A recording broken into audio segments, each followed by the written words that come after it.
Welcome to the Marketing Expedition series. I'm Rhea Allen, President and CEO of Peppershock Media, also a Chief Marketing Officer for Hire. And today I'm sitting down with Sheli Gartman, or otherwise known as Sheli G. Sheli, tell us a little bit about who you are and what you do for a living. So I'm the CEO of Women Ignite International, and we do conferences and networking events, masterminding, and then I'm also a speaker, and I love to go in and do keynotes or consulting with businesses and nonprofits about things like culture and branding and team building, those kind of things. Excellent. And we had Sheli come with our team and go over strength finders and learn about the strengths of each of us. And you kind of shared some stories, and I learned that I have command and woo and all kinds of fun things. Let's talk a little bit about the strength finders and why the importance of knowing how your team can work together. What is it that you like to share with people when you work with them about their with their teams? You know, strengths is my favorite tool. If you said you could only use one, that would be it. And it's by Gallup, and so they don't pay me to say that, but I really love the hardiness of it. So no matter what your business is, what type of personality, your team can get so much value from it. And usually people roll their eyes or like, no, not another personality test or whatever. But this one's so hardy with 40 years of research to it. So what I find is the number one challenge in the workplace or any team is communication. Right. That's the number one challenge. And big or small, nonprofit or for-profit. And so as we learn our differences, how we're wired, how we approach things, and the fact that it's not as much right or wrong, it's just that you're going to do it really different than me and see it different than me. And how can we then pull up those superpowers, those strengths, work together and honor each other's strengths, but also honor our own? And that's easier said than done. But with that education piece and that awareness piece, people can really play with that, have fun with it, and learn how to not just tolerate each other, but really integrate with each other and maximize results. Right, because there's some people who are futuristic in thinking, some people that are, you know, there's, like you said, there's what, 40, 30 different? Yeah, there's 34 strengths, and they give them to you in order of how you lean into them or use them. Okay. And by utilizing and knowing what the other people's strengths are, then it just makes your team stronger altogether. Correct. And having healthy teams, we know, have healthy employees create healthy clients, creates a healthy brand. Yes. And so utilizing those tools help in building the teams. So tell me about some of the things that you've done across the world when you go and work with companies. Where have you been? Where was your adventure last? Oh, well, where I'm going next is really fun. I get to go to South America and go to Ecuador and Brazil and Argentina, and I get to work with young adult teams there, which young adults are my favorite. Aww. But I love all people, but it's fun to work in multicultural settings. That's one of the fun things I've gotten to do, where you use a translator and you have all of these cultural things that play in. The body language is different, the way they approach things is different, the way they use humor is different, and so it's a fun challenge. It's like that next level from just an American team. When you have a multicultural team, you've got different things than just strengths and education and experience at play. You have cultural dynamics that feed in, so it's really fun to then help teams, you know, again, figure out what are our strengths, what are our challenging spots, how do we work through those so that we can stay on task. Now, do you usually have all of the team together in a room, or do you use like a web conferencing tool when you're working with teams? My favorite is to have them all in the room, because I can see a lot more of the body language, and, you know, people say energy doesn't lie. And I'm definitely one of those intuitive coaches where if we're going in a direction that's not really working, I can kind of course correct and go somewhere else. But I have learned, that being said, that Zoom, Skype, Google, I've been surprised at how well that does work. I didn't think it would at first, but my favorite is to be live and in the room. Yeah, we just subscribed to Zoom and paid for it because we want something reliable, and so far it's been treating us pretty well. Is that your favorite, or which one do you use? That's the one I use the most when I'm doing the online stuff, and we are going more online, right? We can maximize our time so much more by utilizing the online tools, but I was resistant to it at first, I have to admit. I was like, it's not going to work as good. And then I saw it work pretty well, so I've been surprised. And you've been doing some Facebook Lives too, I see every once in a while. I get to hear. And Jenny Q is, tell me a little bit about what's going on there with what you have together. So we have a show called the Ignite Your Life Show, and, you know, we focus a lot on both professional development and personal growth because we feel like it's truly connected. We're a human everywhere we go, and so as we develop ourselves personally, we can bring that into our cause or our business. But we've teamed up. She's ranked #2 in the world for live streaming. Oh, wow. So she's pretty amazing, and we just have fun. It's fun to collaborate, right? When you talk about working on teams, it just brings more energy energy and dynamics, and we love to interview people. We need to have you guys on the show and talk about trends and all of that, because as you know, it changes so quickly. Right. And what I find the number one challenge for people is they feel overwhelmed. Oh yeah, there's all kinds of ways to get out there in the world now, and what's effective, what's not effective, what's working, are you tracking it, all of those things. And it changes every 5 minutes. Exactly. And so, you know, you have some expertise in some of those areas where other people feel like, it's too much. So we just try to unpack it one bite at a time for people and just give them little actionable things they can do to keep expanding. So let's talk a little bit about Women Ignite. What is it? What do you, I mean, you've got so many things going on. So explain a little, what is Women Ignite? Well, you know, it started as a conference, and if you would have told me it was going to go into more, I probably wouldn't have done it. So good news, I didn't know, like most things, right? It started as an annual conference for women with, again, the professional development and the personal growth. And we have a trade show with that, a very intergenerational context, which is really fun. And a very authentic conversation, kind of like we're having now. It's not scripted. It's just from your guts, what's happening and how can we grow and scale and reach all these audacious goals. But then it's dovetailed out into, you know, ongoing networking groups like We Lift, our new networking organization, and masterminds, and a Millennials, a young professionals division where they're doing online Zoom book clubs and stuff. And so really fun. And now we're getting asked to go into other areas around the nation. And so we'll see how that unfolds. But it's been super fun. It's been a lot, you know. So I continue to need to grow and learn and collaborate so that I can keep up. And you're an author too. You have a book. Correct. Tell me about the book. In the process going through writing it. What happened? How did you get that book out? You know, my first book. Okay. To be honest with you, it took me like 10 years to write my first book, and I'm not happy to admit I'm glad that. I'm not the only one, because it's taken me forever. And it just feels, all the things, right? And prior to everything feels like a number one thing, and it was really important to me. And some people say, well, if it's important, you'll do it. Actually, it was important, but it kept falling down in the list. And so finally I co-authored with somebody because I knew I needed the accountability and that I would see it through, and I did. And we wrote The Ignited Entrepreneur. And so that was fun, but it was also, it's like once you give birth to the first one, the rest of them are not that hard. Okay. To finish that book, though, I will say one trick I used, because I was so busy, by the end of the night, I was exhausted, and I had nothing left to write.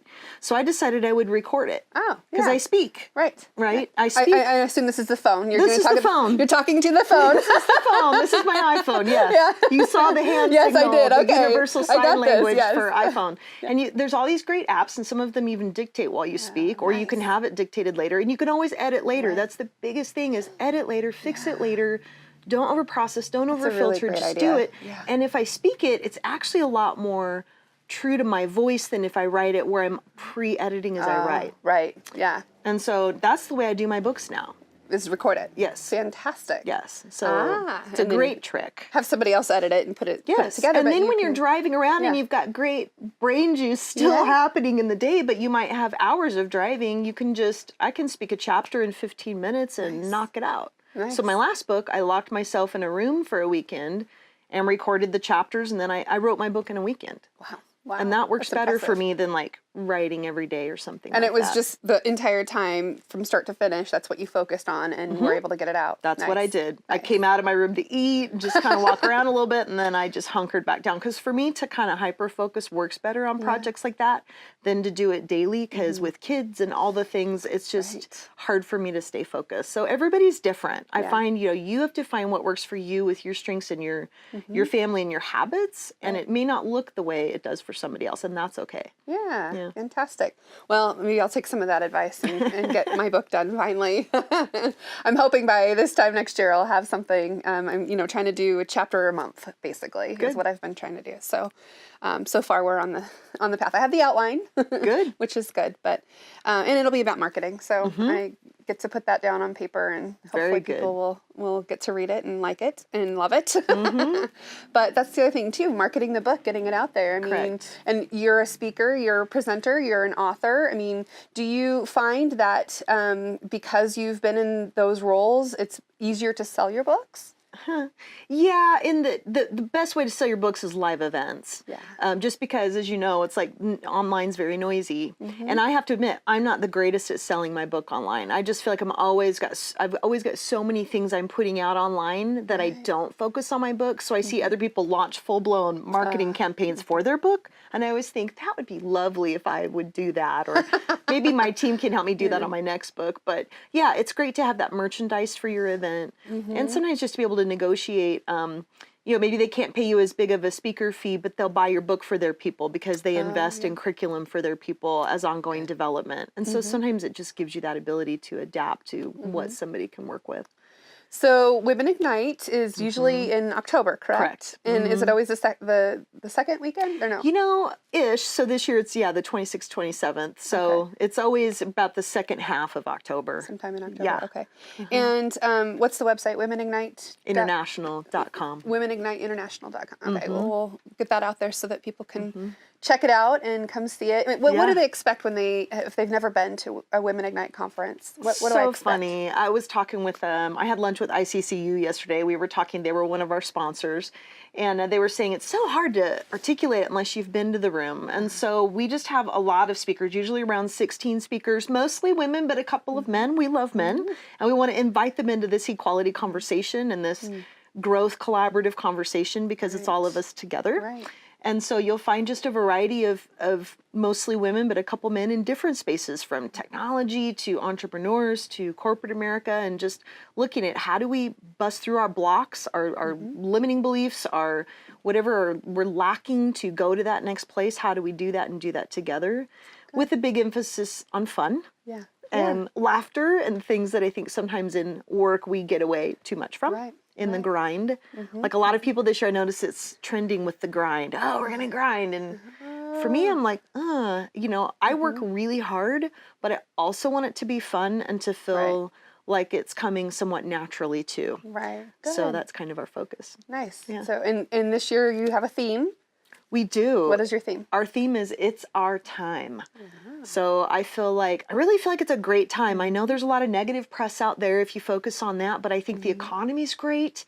People are kind of brushed off the recession pretty well right now, and we're looking at where we are and what's next. The millennials have come in. We've got a lot of fresh blood in a lot of our organizations, and that's creating some challenge, but also some great opportunity for crazy amounts of growth. Right. So I really believe individually and collectively, like we're in some of our best times that I've ever seen in my lifetime. And I think people like you and I were in our prime. We've kind of been through highs and lows, but we've got some great experience and some great ideas about how to help people moving forward. And so I'm authentically just jazzed about it and want to focus on that. Like, it's our time to do the things. Excellent. And kill it. From a culture perspective, you talked a little bit about the marketing or the millennial generation coming in, and I have millennials that work with us too, and it's interesting the thought process that they might have versus maybe a boomer or a different generation. What kind of advice do you give to the millennials, and then also maybe the senior staff that are working with millennials? Yeah, so this is one of my favorite topics. This is probably one of the biggest things I get brought in on, and so there's a lot, but how do I nutshell it? The millennials, I usually hear myself say things like, I know you want to collaborate and speak into things, which is so good, and learning how to choose, the right opportunities and the right people to go to, and not sometimes take in too much. Don't go into your CEO and tell them the top 40 things you think they're doing wrong or that you would do different, because you're actually not the CEO. Someday you probably will be, but in this moment, if you feel really passionate about something, work it through with a journal, work it through with friends. Don't just go in and be careful and intentional about it. And if you're going to a senior, somebody more of a boomer, look at how you're dressed, look at your languaging, because it's actually a cultural difference. Kind of like North America, South America. Right. We dress different, we talk different. It's not as much right or wrong, but it's very different. So if I'm going to talk to you and you're, 65 or older, I may want to be careful with my languaging and the way I present myself so that you can receive what I'm saying. And vice versa. When the boomers are working with the millennials, I try to have them focus on what are the net results. So boomers will look at millennials and go, why are they always carrying their cell phone around? And why are they looking at text messages, and again, it's just very different because millennials were raised on Google instead of breast milk, right? Like it's a very different. But how are they performing? At the end of the day, are the projects getting done? Is the culture good? Are they happy? Are they making your clients happy? What's the net deliverable? And focusing more on that instead of kind of how it looks, and again, those cultural differences. And again, languaging, accepting the fact that they are going to approach it differently, but looking at the strengths that those generations bring. Because the generations also have different strengths that they bring to the table, which make a team so strong when we can collaborate. So one of the things that always comes up with millennials is that, they don't stick around at a job, that job loyalty is dead. What kind of advice do you give a millennial? I mean, it seems like sometimes, we have them for about 2 years, and then, they want to move on or move up. And, so I'm curious, is it just the norm and we should accept that that's what's going to happen with our millennials, that they want to stick around for 2 years? Or do we do things to try to continue to attract and retain them? I think both and. I think when I was a young adult, I didn't stay at the places I started at forever either, because you get in and you learn who you are and what you like and don't like. And sometimes you learn enough to realize you might be better suited somewhere else, or the company might outgrow you. I think sometimes people don't hire well either. They don't look at strengths. They hire a cool human, but maybe that human isn't a great fit for the job description, or maybe the job evolves and it's not a fit. Millennials also love to cross-train. They really, really do. They don't love, generally, there can be exceptions to this, but they don't love to be super pigeonholed in. So being able to use all of their strengths as much as possible keeps them happier longer, versus I feel like there's any kind of a ceiling. They just kind of rage against that. And to be fair, I hear a lot of older people say, well, they're not loyal. They don't stick around. But to be fair, companies don't keep people around always like they used to. We see mass layoffs. We see people that will lay this person off and hire somebody else that's a lot less expensive. And so it's not like my dad or my grandfather's age where people stayed at a company for 30 or 40 years.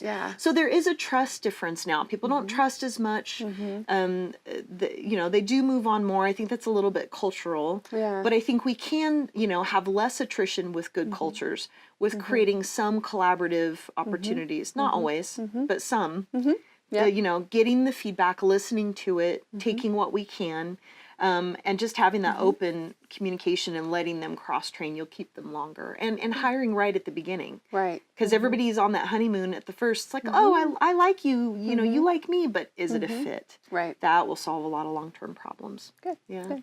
And it's not to say that we've lost all of them. Some of them have gone back to school or, those types of things. Which is normal for their age, right? And I find myself wanting to root them on, to make that happen so that they can continue to go and do more and more. And on April 26th, we're going to have the Culture and Brand Camp, and Sheli is going to be there giving us some good tips and information. What can we expect to hear from you at the event, Sheli? Well, I get to geek out about StrengthsFinders, which is like one of my all-time favorite things to talk about because it applies to all of us with our strengths and our brilliance and how we maximize that. Very good. And we'll have Chris Taylor from Fishers talking about his culture and how he's been able to grow his company all across multi-states now. And then we'll have Dan Harrington from NLP Secure and Max Giving. And then Megan Bryant from Zip Zap Zop. So we'll get to learn a little bit about improv in the cultural or corporate setting. Yeah, and then, fun. I'll tie it together with why having happy employees makes happy customers, which makes a happy brand. So April 26th at the Max Giving location off of Franklin in Boise. You can go to peppershock.com/events to get your tickets to come and join us on April 26th. All right.